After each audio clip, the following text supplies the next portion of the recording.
Olá, está começando mais um Sala de Visitas e o tema de hoje é a Síndrome do Ninho Vazio, um problema que muitos pais enfrentam quando os filhos saem de casa. E os nossos convidados são Eduardo Fraga, professor de Psicologia do Mackenzie. Professor, muito obrigada pela sua participação e contribuição nesse debate do Sala de hoje. Obrigado a vocês pelo convite. Bacana, também com a gente a psicóloga Rosana Heimberg. Rosana, muito obrigada pela sua participação aqui com a gente. Obrigada a vocês pela oportunidade de vir aqui. Rosana, vamos começar com você. Eu acho que esse termo ninho vazio começou a ganhar evidência nos últimos tempos, né? Se fala mais um pouco sobre isso. Vamos entender o que é exatamente essa síndrome do ninho vazio. Olha, a gente primeiro tem que entender o que é síndrome, né? A síndrome ela é um conjunto de sintomas, né, que vai se caracterizar diante de algum problema.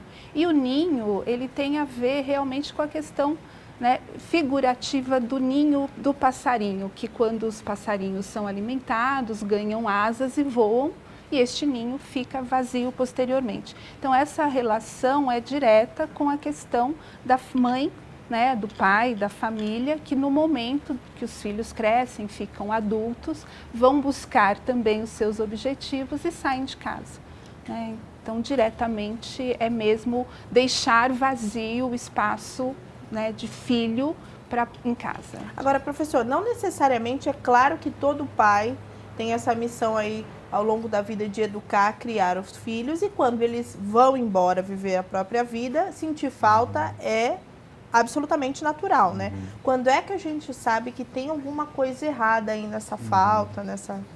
Então, acho muito bem o que você colocou, né? Um processo que a gente pode chamar de natural dentro da maneira que a gente entende a nossa cultura, né? A gente tem, né, acho que a maternidade, a paternidade, pelo menos assim, para os latinos, é algo que a gente valoriza muito, né? Aquela coisa do amor incondicional, né? Que seria o amor materno. Então, essa separação, né? Então, quando ocorre isso, né, que os filhos vão para a vida, né, ou criam suas próprias vidas, é algo que procede, né, que vai gerar um pouco de alguma dor, né? E aí a gente tem que elaborar essa dor, lidar com esse processo para que a gente possa, né, também reestruturar a nossa vida. O que a gente pode, né, perceber quando esse sofrimento, né, começa a ser algo, né, que a gente precisa se preocupar um pouco mais, é quando esses pais ficam estagnados naquela vida anterior, né? Assim, como se não permitisse essa saída dos filhos, né? Como se não permitisse que os filhos, né, tomassem os seus próprios passos e ficam, então, justamente, né, tentando buscar a vida que eles tinham antes dessa saída, né? Então, tem uma paralisação nesse movimento que é da vida de todos nós mesmo, né? E aí, Rosana, fica mais fácil. Quem detecta primeiro? Os filhos que estão sofrendo essa pressão aí dos pais para que essa vida antiga seja retomada, ou os pais conseguem também ter uma consciência de que essa falta está ultrapassando um pouco o limite aí, está atrapalhando a rotina, o dia a dia dali para frente? Eu acho que os filhos percebem primeiro pela pressão, pela cobrança, né? A mãe ou o pai que está vivendo esse vazio do ninho, eles vão naturalmente, né, cobrar mais dos filhos. Olha, você não me ligou, poxa, quanto tempo que você não vem aqui, eu estou me sentindo tão sozinha, né? Então, os filhos acredito que percebam primeiro isso. Agora, o pai e a mãe, eles podem, na situação de sentir muito vazio, de não ter muita disponibilidade, uma angústia muito grande, perder o sentido da vida, né, vai começar, ou deveria pelo menos, né, começar a incomodar, né? E quando isso começa a incomodar, é necessário que se busque ajuda. A gente sabe que em muitos casos dessas síndromes existem sintomas físicos, como a depressão, síndrome do pânico, etc. Essa também é uma síndrome que tem essas características? A pessoa consegue detectar algum sintoma? Como é que funciona? O que essa síndrome se assemelha muito, né, acho que é um processo de luto, né? Então, assim, é um processo de aprender a lidar com uma perda, né? Então, a gente pode fazer uma analogia, o fim de um namoro, o fim de um relacionamento, né? Quer dizer, vai ter aquele momento que a gente fala que não é a dor da perda, é a dor da presença, né? Quando você está só pensando no ex-namorado, na ex-namorada, né? Então, só pensando ali nos filhos que foram embora, né? Então, quando essa relação, né, que se perdeu, fica a gente de sobreinvestir, né? Quando eu só consigo pensar naquilo, tudo que está ao redor empobrece, né? Quer dizer, perde o seu valor, perde, né, aquele entusiasmo que a gente tinha com outras coisas. Então, se assemelha mesmo com esse quadro de elaboração de um luto, né? Então, se eu só fico pensando na minha filha, no meu filho que foi embora, então não vou conseguir curtir nada com meu companheiro, não vou conseguir viajar, passear, fazer qualquer outra coisa, porque eu vou estar sempre remetido àquela perda, né? Então, os sintomas, eles se assemelham muito mesmo ao que a gente pode pensar um quadro depressivo, né? A gente tem aquele empobrecimento de toda a vida da pessoa, e aí uma fixação naquele objeto, né, ou naquela pessoa que se foi, né? Então, nossa, o que meu filho está fazendo? Meu filho não está aqui, esse momento ele estaria em casa, esse momento a gente estaria fazendo alguma coisa juntos, né? Então, a vida fica paralisada mesmo, né, naquele momento. É isso, Rosana. É isso. Né? E esse sentimento, né, de que você não tem mais objetivo na vida. O seu objetivo era cuidar dos seus filhos. E aí, de repente, você não tem mais de quem cuidar. Então, você precisa reelaborar, na verdade, né, os seus objetivos e a sua vida. Por isso que a gente diz que é muito importante, né, que as pessoas percebam que elas vão passar, né, porque todos nós vamos passar pelo momento que os filhos deixam as nossas casas, porque é natural, né, a gente já disse que é natural, e você já começar a se projetar e dizer, olha, o que eu vou fazer a partir deste momento? Eu vou fazer um curso, eu vou fazer um trabalho voluntário, eu vou buscar outras coisas para preencher um pouco este meu espaço e até reelaborar o próprio relacionamento do casal, né, que muitas vezes se perde por conta do cuidado com os filhos. Então, repensar também em como você vai reconstruir esse relacionamento conjugal a partir da saída dos filhos. É isso que eu ia perguntar sobre isso, professora. Aquelas mães super protetoras ou pais que fazem tudo pelos filhos, que estão ali o tempo todo conectadas em tudo que o filho está fazendo, tendem a sofrer mais com esse problema? Existe um perfil relacionado a isso? Dá pra gente pensar que isso pode colaborar, né, a esse aparecimento da síndrome, porque a gente, né, assim, tem uma diferença enorme entre, né, criar o filho para a vida ou criar a vida para o filho, né? Então, esses pais que criam a vida para o filho, né? Então, que, né? Você vai seguir tudo aquilo que eu pensava, você vai realizar tudo aquilo que eu não realizei, né? Eu vou realizar os meus sonhos a partir de você. Então, isso que isso às vezes pode aparecer numa superproteção, numa relação, né? Num vínculo que é muito próximo, né?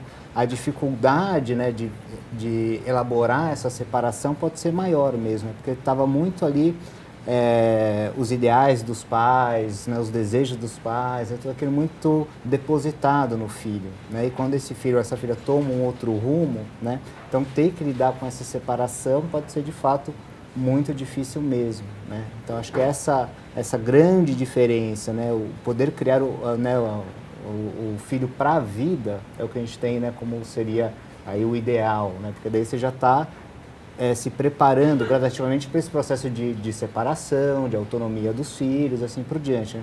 O inverso, né, quando eu deposito muito daquilo que eu gostaria, né, nos meus filhos, a dificuldade dessa separação pode ser muito maior mesmo, né? Porque seria como se, entre aspas, uma traição, né? Como assim você vai abandonar, você vai deixar, você vai seguir o seu caminho, né? Então, isso pode ser um fator, sim, que auxilia aí no aparecimento da síndrome, né? E dá pra gente dizer, Rosana, então, pensando nesse raciocínio, que anos antes os pais já podem começar a se preparar de alguma forma, com comportamentos, criando outras atividades para que essa perda não seja tão sentida? Isso eu considero importante, né? Que a pessoa não faça essa fixação, né?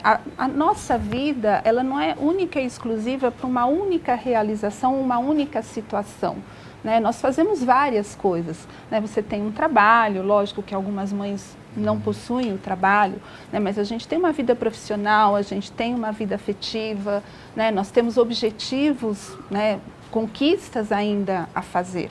Então, se você já se prepara, se você olha como o seu filho saindo de casa e caminhando pelas próprias pernas, também é uma grande conquista, né? Nós fizemos a nossa parte.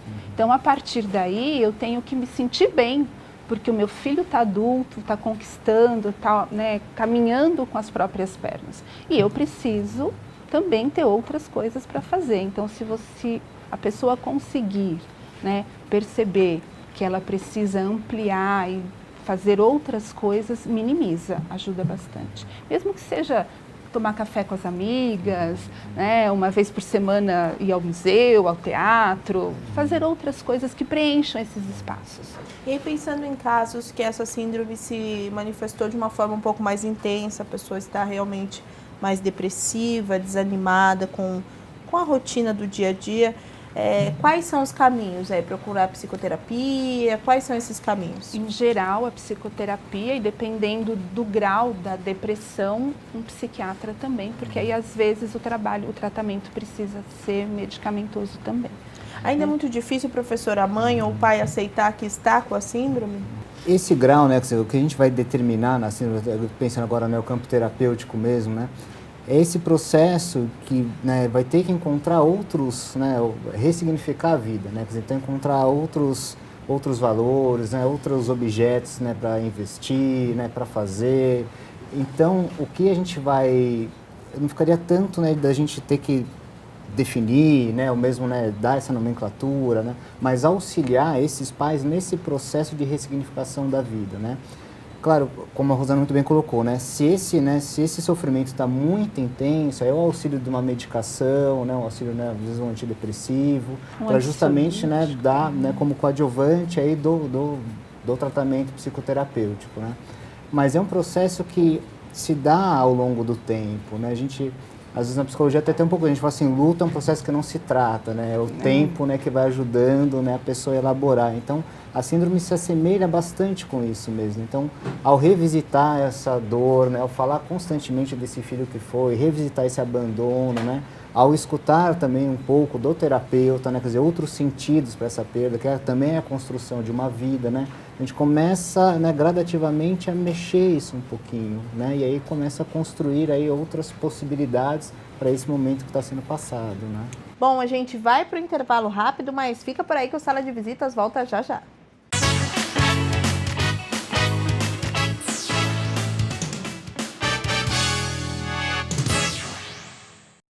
De volta com Sala de Visitas, hoje falando sobre a síndrome do ninho vazio. Nossos convidados são os psicólogos Eduardo Fraga e Rosana Heimberger. Bom, de acordo com o IBGE, as mulheres dedicam mais ou menos 18 horas entre cuidado de pessoas e afazeres domésticos. Isso é mais ou menos 73% a mais que a carga que os homens dedicam a essas mesmas atividades. A gente pode dizer que por isso também as mulheres sofram mais com a síndrome? Eu acredito que o papel feminino, né, ele é dado desta forma. Então, a mulher, talvez menos hoje em dia, mas ela sempre foi educada e criada para ter filhos, para cuidar dos filhos, para cuidar da casa, para cuidar da família.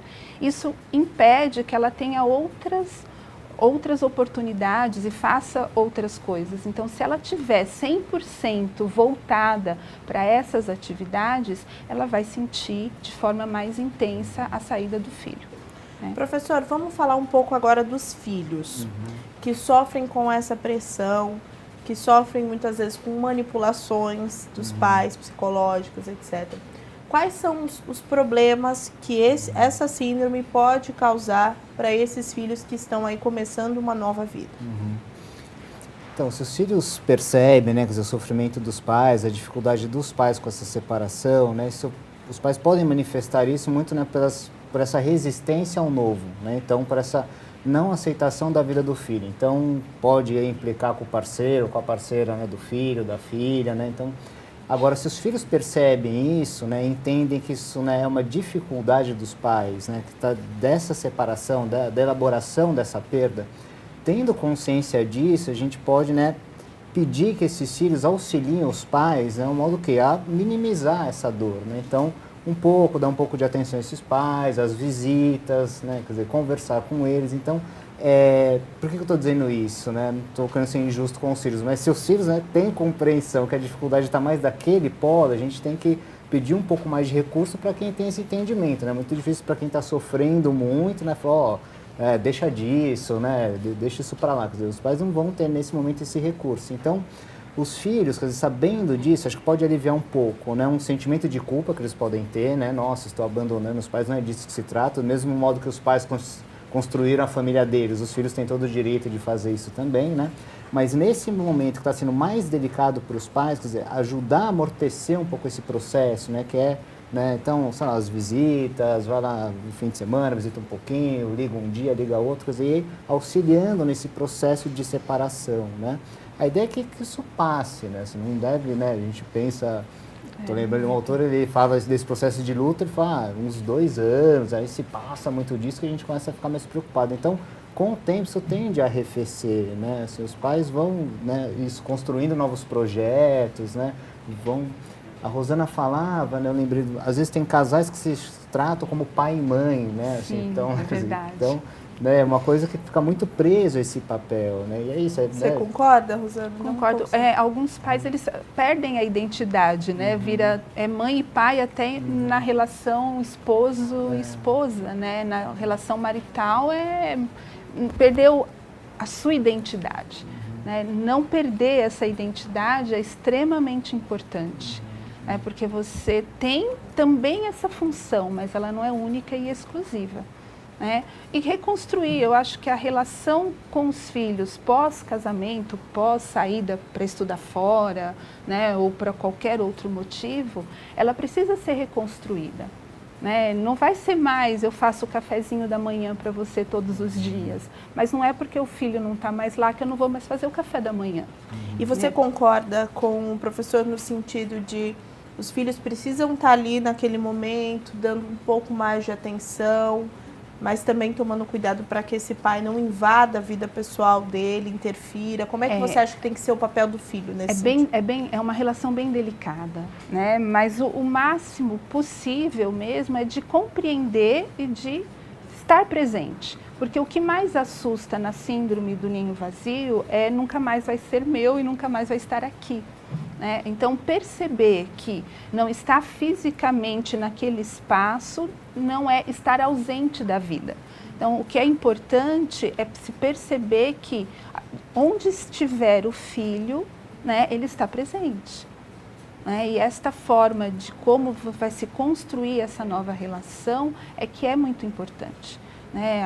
O filho tem um papel e a família, o pai e a mãe também têm um papel nessa construção. Mas quem está mais fragilizado é quem está sentindo a perda, né? Como disse o Eduardo, quem está vivendo o luto.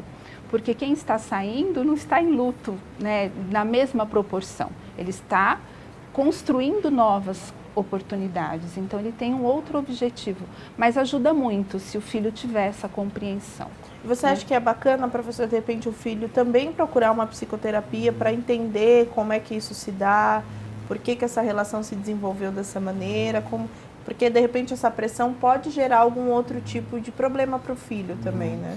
Isso, quer dizer, se gerar, né, a gente diz assim, a psicoterapia ela vem muito pela demanda, né, pela vontade da pessoa, né? Então, se o filho justamente está sendo também difícil para ele lidar com esse processo, você está se sentindo muito culpado, está muito intolerante aos pais, né, e pensa então que a ruptura seria a melhor solução, né? Quem vai dizer a necessidade, né, da busca de um processo de psicoterapia é justamente quem está passando, né? Porque é difícil a gente falar em algo profilático, preventivo, né, que passe só pelo campo também racional, né? Porque aí tem muito afeto, a emoção envolvida, né? Então, quem vai dar esse tom, né, de eu preciso também ser escutado a respeito disso é o próprio filho, né? Mas do mesmo modo que a gente pode, a psicologia pode auxiliar os pais a lidar com isso, pode também auxiliar os filhos, né, a lidar com uma possível carga de culpa imensa, não deveria ter casado, não deveria sair, tenho essa dívida com os meus pais, tenho que cuidar deles para sempre, né? Então, também, se gerar muito sofrimento, a psicologia pode auxiliar também nesse sentido, né?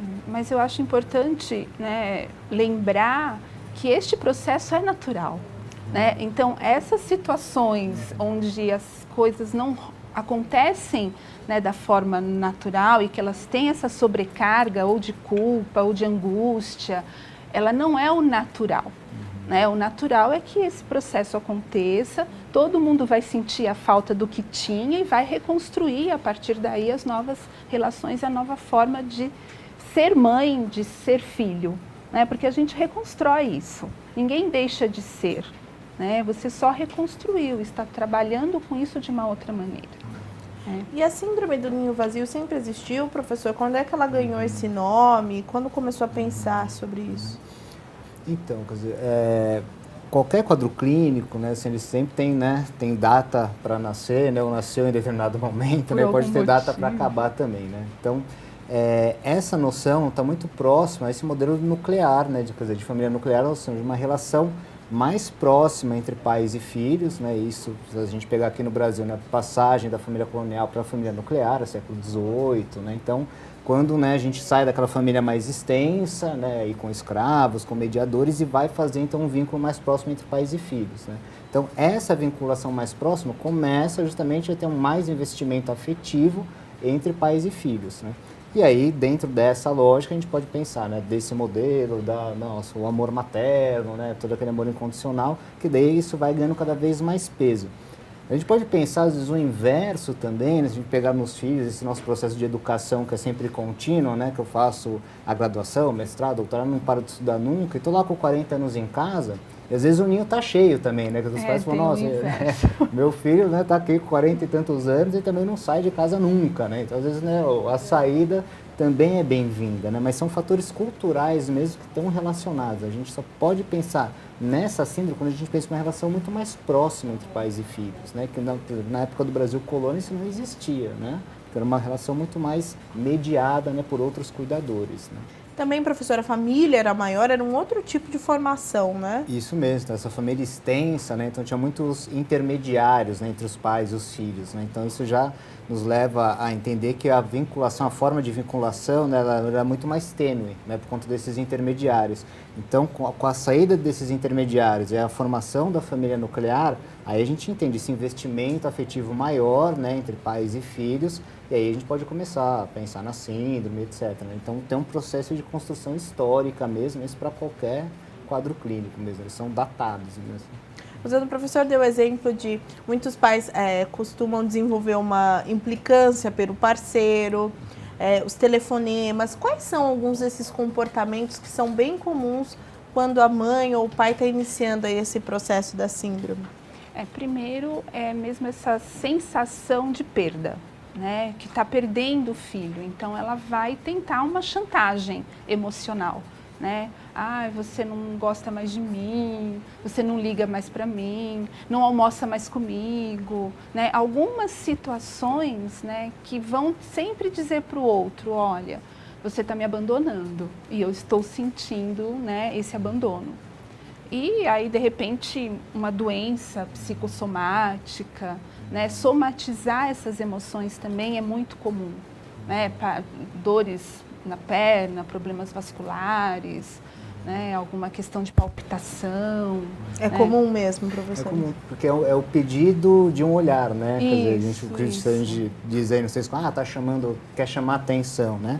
Quer mesmo, né? Nesse sentido, né? Como, né? Mas não, né? Óbvio, não um termo, uma maneira pejorativa, né? Mas essa busca de um cuidado, né? Essa busca de, olha, não estou bem, a sua saída não está sendo fácil, né?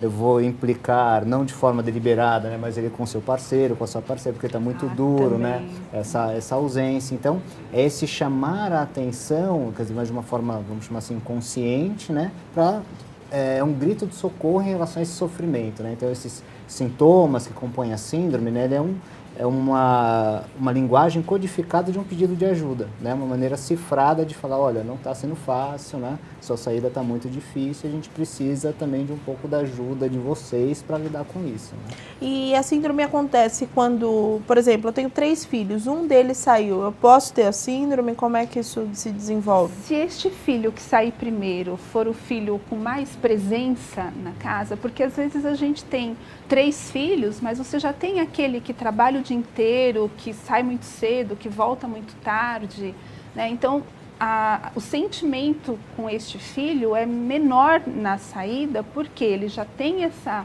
relação mais distante.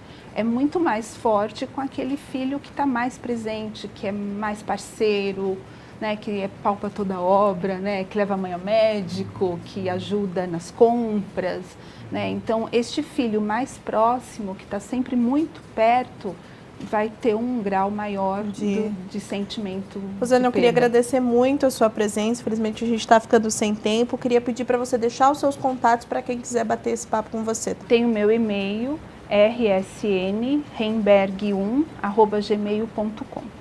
Bacana, muito obrigada, professor. Muito obrigada pela contribuição. Venha mais vezes, por favor, e também deixe seus contatos. Obrigado a vocês novamente. Se alguém quiser entrar em contato, pode ser pelo e-mail edu-fraga@hotmail.com.